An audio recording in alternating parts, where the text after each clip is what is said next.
Quero saudar a você, professor, professora da Escola Bíblica Dominical, com a paz do Senhor Jesus. Estamos adiante de nós com a lição de número 5, uma igreja cheia de amor, e entendemos que esta vai ser uma lição interessante, principalmente porque nesta lição aqui tradicional que nós chamamos do nosso canal, nós vamos estar trazendo um tópico que na lição comentada nós não vamos estar colocando da mesma maneira, assim que nós sempre na lição tradicional, este tipo de roteiro nos dá esta disponibilidade, né, de pedagogicamente alcançar algumas coisas e trazer este ensino numa dimensão mais diferenciada, mais dinâmica para a sala de aula. Assim que muito bem-vindo para você que está aqui comigo na aula tradicional, se você ainda tem escolhido caminhar neste desafio de ensinar desta maneira, ou pelo menos usar parte deste estudo para a sua própria aula. Lembrando àqueles que entraram neste vídeo, aí estão perguntando que negócio é este tradicional, é que nós temos também no canal da professora Manuela Barros o vídeo que é da aula comentada, ou seja, eu leio, né, o roteiro,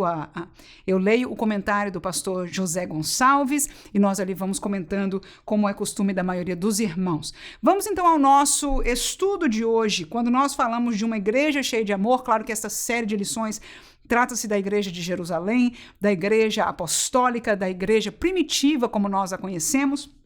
Esta igreja que é de grande ensino para as nossas vidas como igreja nos dias de hoje. Então nós vamos dividir este estudo em 3 tópicos. O primeiro dele, o significado do amor de Deus. Em segundo lugar, uma igreja que vivia o amor de Deus. E em terceiro lugar, a manifestação do amor de Deus. E como primeiro tópico, ou o significado do amor de Deus, eu quero propor 3 subtópicos. Primeiro, o amor ágape, segundo, o amor fileu e terceiro, o amor eros. Essas 3 palavras que eu falei na frente de amor são palavras que significam amor. No grego, a palavra amor, ela tem 3 diferentes significados, em verdade são 3 diferentes palavras. Então, quando nós lemos a Bíblia na língua original, o Novo Testamento, nós vamos encontrar que em alguns lugares a palavra amor, traduzida para o português, está por trás ágape, está por trás fileu, ou pode estar por trás o amor eros. Então, por causa disso, e eu vou te dizer já, porque é muito importante ou interessante nós entendermos isso, e vamos começar exatamente com o que é o mais importante, que é o amor ágape, o amor de Deus. Vamos ler os textos bíblicos aí, Romanos capítulo 5 e 5, até o texto proposto pelo pastor José Gonçalves para o nosso estudo aqui, tratando-se do amor da igreja primitiva. Romanos 5 e 5, ele diz: "E a esperança não traz confusão, porquanto o amor de Deus está derramado em nosso coração pelo Espírito Santo que nos foi dado." Então, eu quero que você entenda aí, por favor, que este amor ágape, se você for no original da palavra amor, aí vai encontrar o amor ágape, ele é um amor que provém de Deus, como está claramente escrito neste versículo. Ele diz: o amor de Deus está derramado em nossos corações. Nosso quem? Nosso que já nascemos de novo. Nosso que já temos o Espírito Santo que nos foi dado. Então vamos entender teologicamente, mas pessoalmente esta palavra para nós. Nós sabemos que quando nós aceitamos a Jesus, nós nascemos de novo. E o Espírito Santo de Deus vem habitar em nós. Então, na região espiritual de cada indivíduo crente, o Espírito Santo de Deus habita lá. E quando ele veio pelo Espírito Santo que nos foi dado, ele trouxe junto a ele o amor de Deus. E você vai se lembrar, só como curiosidade aí, né, mais uma palavra interessante, que a profecia de Joel, quando fala que o Espírito nos últimos dias seria o quê? Derramado. Então agora nós escutamos que este amor de Deus foi derramado, porque o Espírito foi derramado, nós estamos vivendo nessa dispensação do Espírito de Deus que habita em nosso coração. Agora eu vou casar esta informação com Gálatas 5:22. Gálatas 5:22 fala do fruto do Espírito. Vamos ler aí e lembrar-nos, com certeza já conhecemos. Mas o fruto do Espírito é amor, gozo, paz, longanimidade, benignidade, bondade, fé, mansidão, tem esperança. Ora, todas estas palavras são palavras vividas por nós no nosso dia a dia. Possíveis, inclusive, de serem vividas por pessoas que não têm Deus. Numa dimensão, eu imagino, pela explicação que eu vou trazer aqui, um pouco diferenciada, mas possível. né? Há pessoas que não têm Deus, mas são mansas por natureza. Mas podem amar um certo tipo de amor também, mesmo que não conheçam o amor de Deus. Não o amor ágape, porque o amor ágape que nós estamos estudando aqui, que é a tradução desta primeira palavra e o fruto do Espírito é ágape, ok? Que é o amor de Deus. Ou seja, estas características que nós estamos lendo aí são entregues, ou seja, são fruto dentro de nosso coração, porque o Espírito está dentro de nós. Então o Espírito, quando vem habitar em nós, ele começa naturalmente a frutificar aquilo que ele é.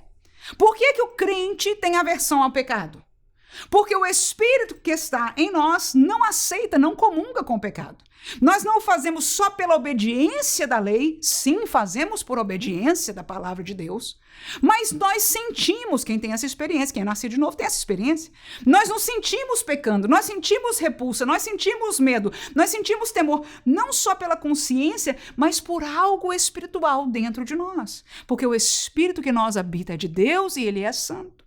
Da mesma maneira, estes 9 tópicos que estão aí, ou palavras, ou realidades, são a frutificação natural do Espírito de Deus. E a primeira delas é o amor de Deus. Aonde o Espírito Santo de Deus está, o amor de Deus está atuando. Então, nós temos esta capacidade de amar o amor de Deus, porque nós conhecemos este amor. Porque este amor não só nos ganhou para Cristo, mas agora na pessoa do Espírito Santo habita dentro de nós. E se nós não fizermos nada para impedir, nada contrário, ele vai naturalmente frutificar na nossa vida. Amém? Capítulo 4, versículo 8 da primeira carta de João diz: aquele que não ama não conhece a Deus. Por quê?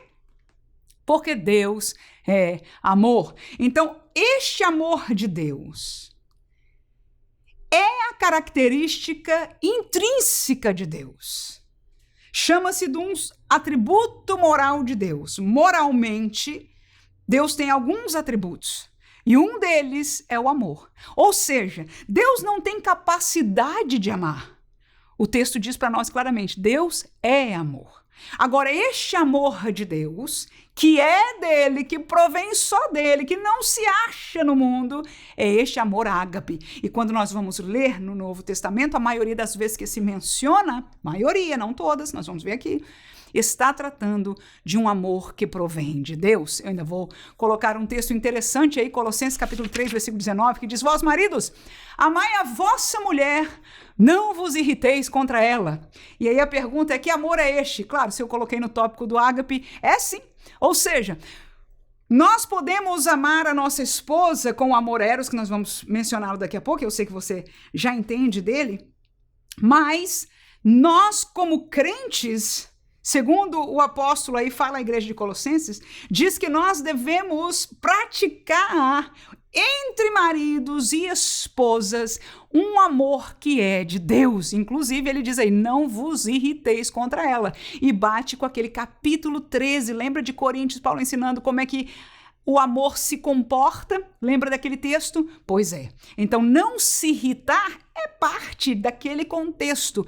É esta natureza que o amor de Deus tem. Então, este amor de 1 Coríntios capítulo 13 é o amor de Deus. E nós vemos aí que ele não só pode, mas deve ser vivido entre todos os irmãos da igreja. É crente, deve fluir este amor de Deus, porque só nós crentes, vou repetir, só nós crentes, salvos, o conhecemos. Amém? O amor de Deus, ele se mostra, ele é oferecido para toda a humanidade. Mas só quem o conhece por experimentá-lo e agora até ter dentro de nós essa capacidade pelo Espírito é o crente em Jesus, é o salvo. Se você já está alegre com Jesus, vamos dar glória a Deus. Aleluia, eu estou falando assim porque eu estou feliz com Jesus. Fiquei com vontade de dar glória a Deus, dei oportunidade para você também. E eu espero que tenhamos juntos dado glória a Deus. Mas em segundo lugar, existe um segundo tipo de tradução da palavra amor que chama-se o amor fileu. Capítulo 12 de Romanos, versículo 10, diz: amai-vos cordialmente uns aos outros com amor fraternal, preferindo-vos em honra uns aos outros. Então, essa palavra amor fraternal é exatamente esta palavra fileu, não é? É um amor fraterno, que entre irmãos se acontece, entre amigos, acontece na família, primos, tios, normal. Ou seja, o homem natural vive a realidade do amor fraternal. Pode viver mais ou menos, pode brigar ou não brigar, enfim, pode acrescentar, fazer crescer este amor ou não, mas este é o amor que une as famílias, os amigos e etc. E dentro da igreja, dentro do contexto do Novo Testamento, nós somos chamados também a praticar este amor fraternal. 1 Pedro, capítulo 1, versículo 22, diz: purificando a vossa alma na obediência à verdade, para amor fraternal. Olha aí, mais uma vez ele aparecendo. Não fingido, amai-vos ardentemente uns aos outros com um coração puro. Então, o amor fileu é a segunda manifestação. Esta não necessariamente é de Deus, em verdade, não é a origem dela, é humana por sua natureza, não é? Mas é a segunda maneira que nós podemos entender a palavra amor. E a terceira é eros, que é o amor que une o homem, a mulher, a atração, essas coisas todas. Eu dou 2 exemplos aí para você. 29 de Gênesis, versículo 30, diz: e entrou também a Raquel e amou também a Raquel mais do que a Leia e serviu com ele ainda outros 7 anos. Então, o amor que uniu este casal foi o amor eros. 11 de Daniel e versículo 37 diz: e não terá respeito aos deuses de seus pais, nem terá respeito ao amor das mulheres, nem a qualquer deus, porque sobretudo se engrandecerá. Então, este amor das mulheres trata-se do amor eros, ainda que, claro, a palavra original aí não é o grego. Vamos ao segundo tópico. Entendemos o foco do primeiro tópico é fazer-nos entender que o amor que nós lemos na Bíblia, o amor da igreja primitiva, é um amor que vem de Deus. A origem dele é de Deus. Deus é amor, este amor. E Deus habita em nós, nesta mesma igreja primitiva, e em mim e em você hoje, irmãos. Isto é grande. Isto é bênção, isto é glorioso, aleluia. Então é por isso que nós vamos poder aprender tanto da igreja primitiva, porque o amor de Deus, aleluia, vive perfeitamente nas suas vidas, claro que com as suas realidades individuais de pessoas, como nós a temos. Mas vamos ser lembrados de algumas verdades neste dia para nossa fortaleza na fé. Uma igreja que vivia este amor. Em primeiro lugar, ele, ou este amor de Deus, facilita a empatia, e eu vou usar a palavra graça aí, que o pastor nos sugeriu para ensinar sobre isso aí. Segundo lugar, ele, ou seja, este amor gera a comunhão fraterna e espiritual. E em terceiro lugar, ele possibilita o perdão, e eu vou falar de laços e prisões. Então, em primeiro lugar, a igreja que vivia o amor de Deus, este amor facilita a empatia. Segundo aos Coríntios, capítulo 8, versículo 4, 7 e 9, diz: pedindo-nos com muitos rogos a graça e a comunhão deste serviço que se fazia para com os santos. Portanto, assim como em tudo sois abundantes na fé e na palavra, e na ciência, em toda diligência, em vosso amor para conosco, assim abundeis também nessa graça. Porque já sabeis a graça de nosso Senhor Jesus Cristo, que sendo rico, por amor de vós se fez pobre, para que pela sua pobreza enriquecesseis. O capítulo 8 e o capítulo 9 da segunda carta aos Coríntios trata de Paulo falando com esta igreja de Corinto acerca de uma doação, de uma oferta que haveria de ser recolhida para os irmãos da Judeia que estavam passando necessidade. Já havia essa intenção no seu coração desta igreja, mas Paulo estava comunicando sobre este assunto, e você veja que assim como o pastor nos ensinou partindo do texto da nossa lição, este texto aqui comprova que a graça de Deus, não é, foi aquela que moveu a Jesus, sendo ele rico, ele se fez pobre por amor a nós. Então, o apóstolo Paulo está trazendo à igreja de Corinto esta comparação, esta lembrança, que em nós termos empatia com os nossos irmãos que estão em pobreza neste momento, que estão em alguma necessidade, nós estamos comungando desta mesma graça que habitou em Cristo Jesus. Capítulo 4 e 34 é o texto que o pastor, a comentarista, fala para nós a partir dele. Não havia, diz o texto, pois entre eles necessitado algum, porque todos os que possuíam herdades ou casas, vendendo-as, traziam o preço do que fora vendido e depositavam a pé dos apóstolos. Então, esta empatia, esta ação era baseada na graça. Ele gera, ou seja, o amor de Deus, em segundo lugar, gera comunhão. Uma comunhão, como nós já aprendemos, uma comunhão fraterna, mas também uma comunhão espiritual. Vou repetir. O amor de Deus gera uma comunhão fraterna e uma comunhão espiritual. João capítulo 13, versículo 35. Nisto conhecerão todos que sois meus discípulos, se vos amardes uns aos outros. Esta palavra de Jesus, irmãos, é muito forte. Muito forte para nós, porque quando eu leio a ela, toda vez eu digo, Senhor, isto é impossível. Mas Jesus não propôs como, vejam aí se vocês conseguem fazer ou se faz sentido isso, porque eu diria não faz sentido. Mas Jesus não perguntou, ele simplesmente disse que seria assim e que deveriam ser assim. Ele disse, nisto todos, inclusive os de fora, conhecerão, ou seja, terão a certeza de que vocês são meus discípulos. Como? Pela maneira como você fala, que era o caso de Pedro, alguns você conhecia, não, você estava com ele, porque você fala como um deles. Como ele, não é assim?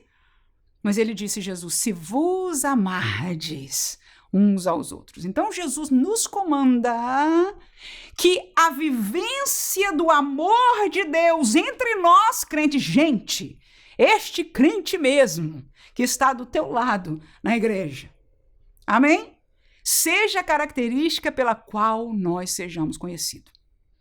Vamos seguir o texto bíblico aí? O segundo texto que nós temos para nós é Atos 2:42, que é do contexto da igreja primitiva.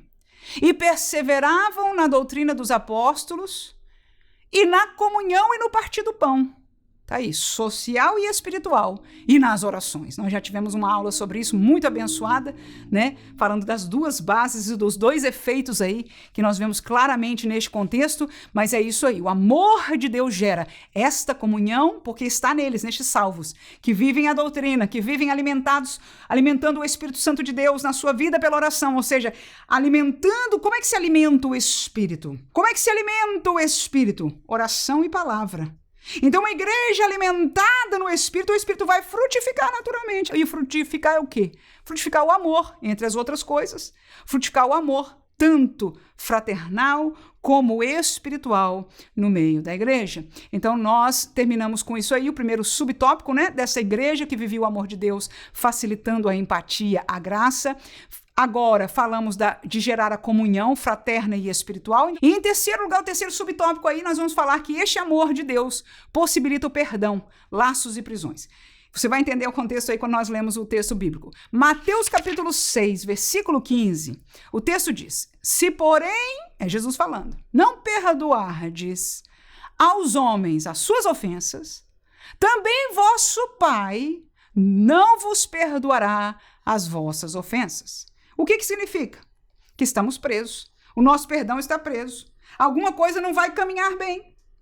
Ou seja, o ensino de Cristo Jesus aí é que nós precisamos perdoar para que Deus continue a perdoar. Claro que quando nós viemos para Cristo, quando nós cremos em Jesus, houve um perdão transformador.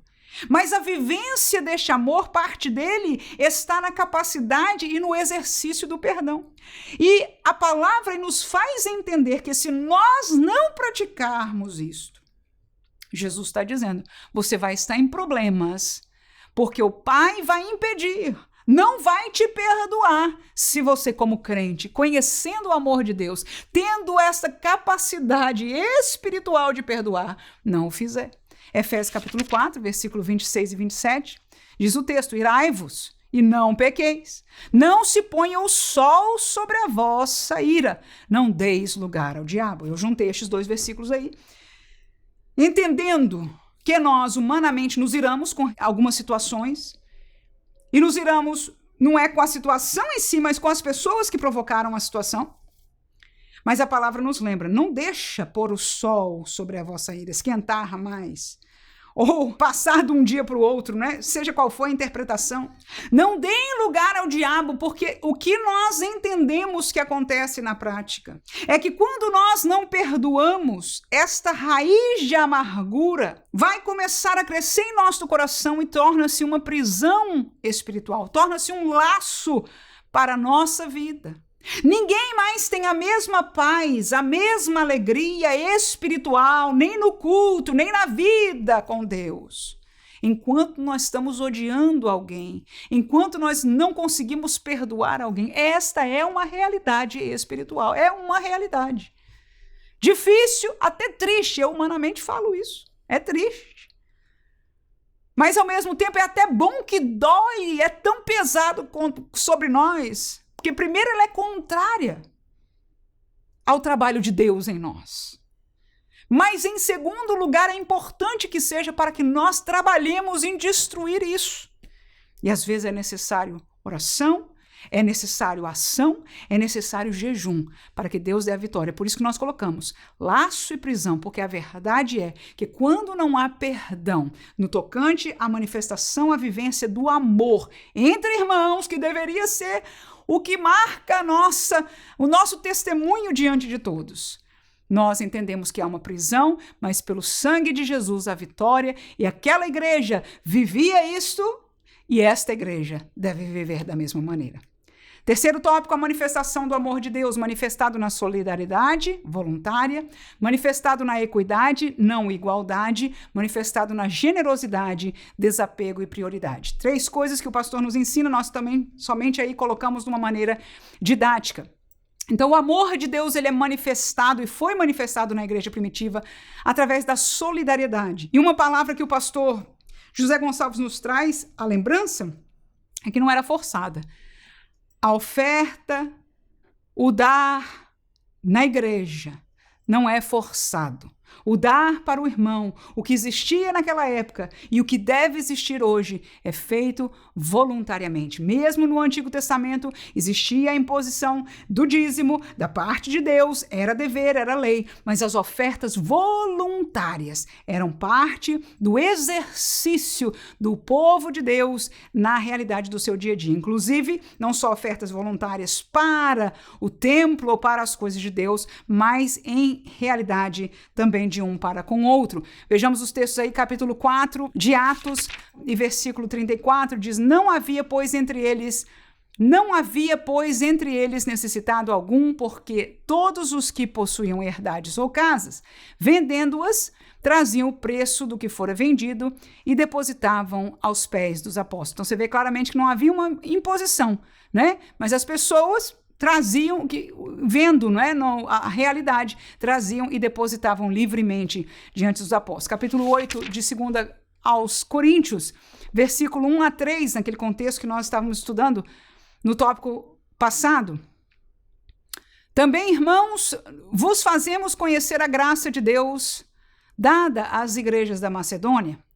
Como em muita prova de tribulação, houve abundância do seu gozo, e como a sua profunda pobreza superabundou em riquezas da sua generosidade, porque segundo o seu poder, o que eu mesmo testifico, e ainda acima do seu poder, deram voluntariamente. Então, deixa eu explicar o que está acontecendo aí. Paulo está escrevendo para a igreja de Corinto, mas nestes 3 primeiros versículos, ele dá testemunho da igreja da Macedônia. E o testemunho que ele dá é que essas pessoas, mesmo não tendo muito, Paulo inclusive usa a palavra na sua pobreza, deram, para além daquilo que eu humanamente dizia, mais do que o que eles podem. Não deveriam, talvez, humanamente dizendo, né? Foi demais, mais do que o que eles podem, pelo menos a realidade dele, porque se tivesse muito, né? Mas tiraram do fruto, ou seja, do seu coração eles quiseram ofertar, e foi algo que inclusive marcou Paulo, a ponto dele trazer este testemunho para a igreja de Corinto também. Nós vamos ainda ler na segunda carta aos Coríntios, capítulo 9, e versículo 7, que diz: cada um contribua.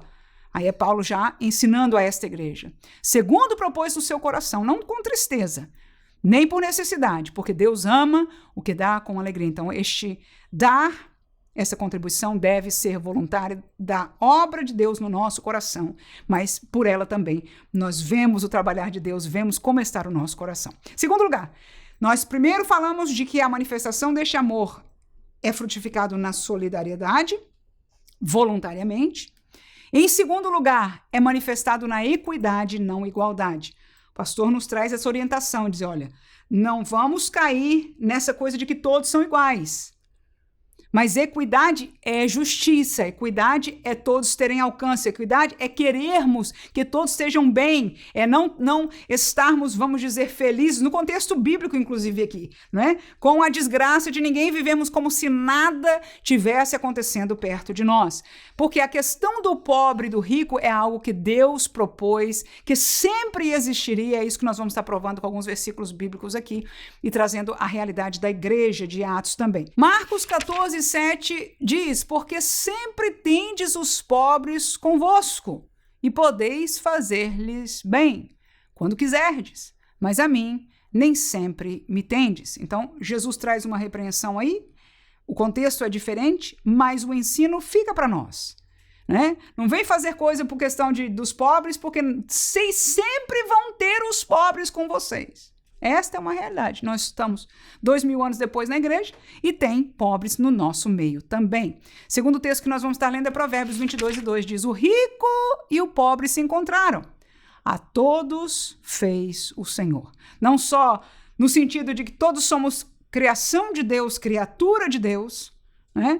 Mas de que é uma realidade que vai perdurar por toda a história da humanidade. Desde o princípio, isto existiu, desde a queda do homem, e até o fim dos nossos dias na Terra vai existir, porque é a realidade do mundo em que vivemos pós-pecado, com certeza. Atos capítulo 4, versículo 35, e repartia-se a cada um segundo a necessidade que cada um tinha. Então, esta necessidade era aquilo que movia o coração das pessoas. Não era uma política para ser todo mundo igual, mas onde havia conhecimento de que alguém ou aquela igreja, no caso do Paulo, era de uma igreja para outra, de uma região para outra, mas ali, naquele contexto, eram pessoas individuais que estavam sofrendo, estavam numa necessidade, então aquela outra pessoa, né, trazia livremente para que essa necessidade fosse suprida e dava na mão dos apóstolos que, com muito temor de Deus, gerenciavam estas coisas.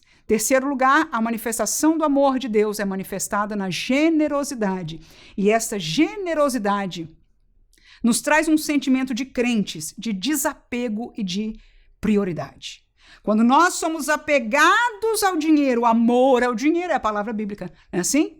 Então, quando nós somos apegados ao dinheiro, quando a prioridade é ganhar dinheiro, nós não vamos ser, por natureza, generosos. No entanto, o amor de Deus, a manifestação do amor de Deus entre os irmãos. Irmãos, peraí, fazer um parênteses aqui, que eu sei que eu estou falando, ensinando. Não existe amor em relação só a Deus e só de conversa, só de nome. Amor é da realidade de um ser humano, um crente, no caso aqui do contexto da igreja, para o outro crente. E nestes casos nós estamos falando, não estamos falando dentro da família, estamos falando dentro da família de Cristo.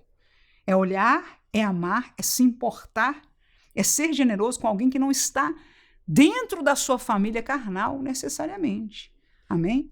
Então, amar no tocante à igreja é este amor prático, que nós já falamos dele teoricamente, que vem de Deus e que ele nos capacita para ter, mas que este desapego de ter o dinheiro como idolatria nos permite, né? A fluência não significa que nós vamos dar tudo, não, nem todo mundo tem que dar tudo. Os irmãos ricos da igreja primitiva não davam tudo, né? Mas davam, segundo via necessidade, aquilo que o Senhor tocava o coração. Então você veja, juntando todas essas verdades bíblicas, aquilo que acontecia lá era algo vivível e que deve ser uma realidade para nós também. 2 Coríntios capítulo 9, versículo 12 e 13 diz, porque a administração desse serviço, é Paulo explicando à igreja de Corinto. Esse assunto de você estar dando oferta para o pessoal lá da Judéia, não só supre a necessidade dos santos, não só põe comida na boca deles e dos seus filhos, mas também redunda em muitas graças que se dão a Deus. visto como a prova dessa administração, glorifica a Deus pela submissão que confessais quanto ao Evangelho de Cristo e pela liberalidade de vossos dons para com eles e para com todos. O que Paulo está dizendo aí? Está dizendo, irmãos, não só quando você oferta para esses necessitados, não só está suprindo na prática a realidade deles, mas eles estão dando glória a Deus, agradecendo, porque Deus está usando alguém. Aleluia, é Deus que está mandando. Está levando glória a Deus e ao mesmo tempo está provando que vocês estão vivendo a fé que vocês dizem na teoria ter no coração. É isso que Paulo diz aí no versículo 13. Que vocês são submissos a este evangelho de Cristo que diz, vão conhecer vocês pelo amor que vocês têm uns pelos outros. Então esta obediência está dando testemunho para todo lado. Glória a Jesus. E é isso que está sendo ensinado para nós. Capítulo 4 de Atos, versículo 32. E era o coração e a alma da multidão dos que criam. O coração e a alma. Como pode ser? Como pode ser? Só o amor de Deus derramado. Oh, como precisamos voltar. Era o coração e a alma da multidão dos que criam. E ninguém dizia que coisa alguma do que possuía era própria sua, mas todas as coisas lhe eram comuns. Ou seja, havia um desapego, não era prioridade. Não é que ter ou não ter. Enfim, tinha, continuava a trabalhar. Mas havia um desapego, não havia idolatria ao dinheiro no meio daqueles crentes. Por quê, irmãos? Pela origem, pelas raízes, por uma vida que todo dia estava alimentada pela palavra. Escute, por favor. Por que eles eram livres? Porque ouvia a palavra todo dia e deixava entrar no coração. Não é ouvir e repartir, ouvir só seletos pregadores que vão me colocar na frente, né? Porque agora nós só queremos ouvir aqueles que vão trazer prosperidade para mim.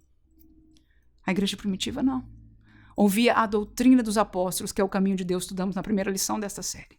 Né? Então, por causa disso, porque o alimento era a doutrina e uma vida de oração, junto como a igreja conhecia a necessidade um dos outros, junto como a igreja estava orando e clamando a Deus, junto como a igreja estavam esperando a vinda de Jesus, junto como a igreja estavam fazendo a obra de Deus, a prioridade era a pregação do evangelho. Tudo isso, esta vida de crente, vou repetir, esta vida de crente fazia com que as coisas materiais não eram o seu apego. Podia ter, tinha que trabalhar. E alguém tinha trabalho bom que dava muito dinheiro e alguém tinha trabalho simples que dava pouco dinheiro. Tudo bem.